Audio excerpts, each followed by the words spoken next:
Usually the thing that I have in mind is like the least cruxiest. It's the most fun thing. I'm not really a big crux guy. I definitely have cruxes on some routes, but never out of intention. Kind of just like, well, this part's just gonna be hard, guys, you know. Get with the times. My name is Trey. I'm a manager here at Upper Limits, also a route setter. That's what I do. Today we are going to be stripping and setting a route on this slab wall back here. We are going to be getting rid of orange. It's rather old. It's been up there way too long, probably like eight months, maybe 10. On the way here, I got an idea for some sort of walk across with some underclings, and I think the grips I picked out yesterday would be good for that. Oh, look at that! How convenient and neat. Just what I was looking for. The process usually starts with looking at it, seeing what I'm taking down. Okay, what colors are available to me? I'll go back there and be like, this won't clash with this. You know, you don't want too much white next to too much yellow. Over time they get dingy and start to blend. Same deal with orange and red or pink and red. Then I just kind of look at them, see what calls to me. I'll think of routes ahead of time, me personally. You know, sometimes you're just sitting there thinking about climbing and you're thinking to yourself, what would just be so fun to do? You come up with something, maybe you draw it out, but a lot of it is kind of improvisation. I feel like that's what more experienced setters do, is they'll first get the movement that they want to have in mind. So like, oh, I want to throw out to something, and then like a match, etc. And come in and pick what works with that. I do it slightly different, but kind of the same, where like I pick the holds that I like, and then what movement could work well with what I have. Everybody's probably a little different in how they approach, but I do have a grade in mind. They will, Spencer, head setter coach guy, will usually, he's got this whole spreadsheet full of stuff that we need of varying ranges. I'm assigned 10D today. I'm pretty okay at hitting my grade. We'll see what it turns out being. Last time I shot for 10D, I got an 11B, but sometimes I nail it. I like to make the first move kind of indicative of what's expected of you. The moment you put your hands on the water, like, oh, this is what I'm feeling, this is what I'm feeling the way through. I think we'll shimmy up left, have a little underwalk across, come back up, come back left, and just go up. Nothing too tricky, just fun movement, keep your balance. We're gonna make a pretty straightforward route today, that's what I've decided. So I threw up the starts, and just my immediate gut reaction was just, I kind of want to come up here this way. So we're gonna move this way a bit. That's not too big of a move. We need a 10D. Let's start to ramp it up a bit. So I'm gonna make this one a little farther. I felt like I would just like to reach out this way for whatever comes next. You know, it's kind of it really is an improv for me. Just kind of bit by bit, just whatever feels like would make a good flow. So we'll fill in feet at the very last while we're suspended and just kind of make sure everything goes the way we thought it would moving up. Feet are very important in climbing, but I start with the hands because the hands are mostly a placeholder. So once I get up here, I can really work on the feet. And those are going to be the ones that I'm going to adjust over and over again to make sure that they're right. The hands I'll maybe do 2 or 3 times because once the movement's there, it's there. But,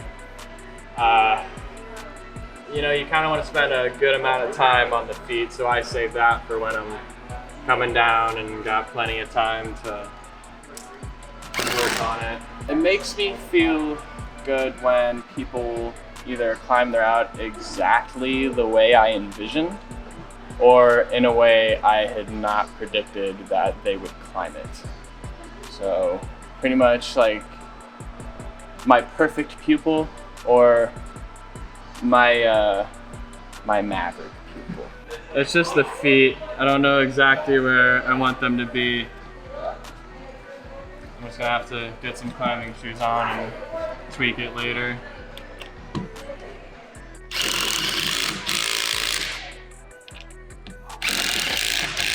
Usually the thing that I have in mind is like the least cruxiest. It's the most fun thing. I'm not really a big crux guy. I definitely have cruxes on some routes, but never out of intention. Kind of just like, well, this part's just gonna be hard, guys, you know. Get with the times. So then that's that for now. And we'll just break for lunch, 4 run, and that'll be that. We are about to 4 run the route, which means climb it a little bit, see how it actually climbs. From down here, I asked head setter Spence Schmick, son of Chris Schmick, owner of the gym, what he thinks. He said it looks maybe a little easy, so I think I'm gonna have to take away some hands, adjust some feet to get to that grade I'm trying to hit, and just make sure it all flows really well and is actually a good climb. Hard to tell when you're suspended and in cracks. So we're gonna tweak it, make it good, and pop some champagne. It's feeling pretty good so far.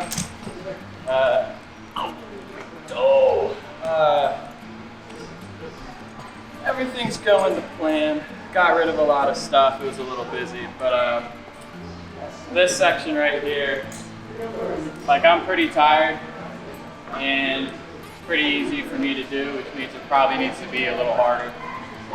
So I'm just gonna shift everything over one, I think.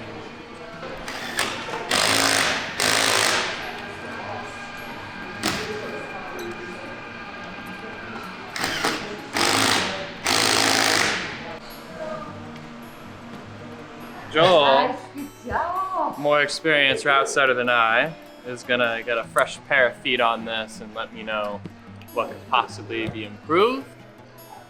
And that's really it. I'd also like to see sub-specific sections if the movement I was trying to force gets done. If not, I could tweak that too. But for the most part, I think there's probably only one section that would have to get work done.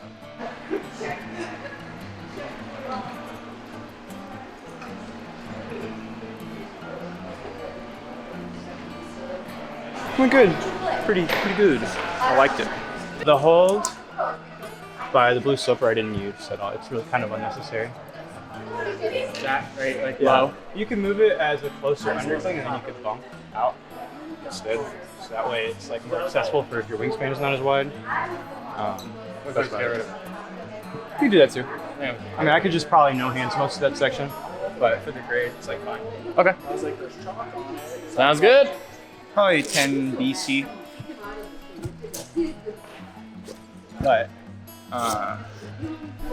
it's just because you have too much of this and not enough of walking your feet. Like I walk my feet, but like most of my weight's on my hands. And it's slab, so it just makes it super easy. The final grade is determined by these little voting cards that we have. So over here, we'll throw up a tag and just let people mark what they think it is, and whatever gets the most votes, that's what it gets. Yeah, he wanted to though. Climb it and they mark it. That's how we figure out what grade it is, but I'm shooting for 10D, but we'll see. You got any thoughts on a name? I've seen footage. Everything is death grips all day, every single time. And especially because, hey, look, we're doing this footage filming, why not? I think it goes.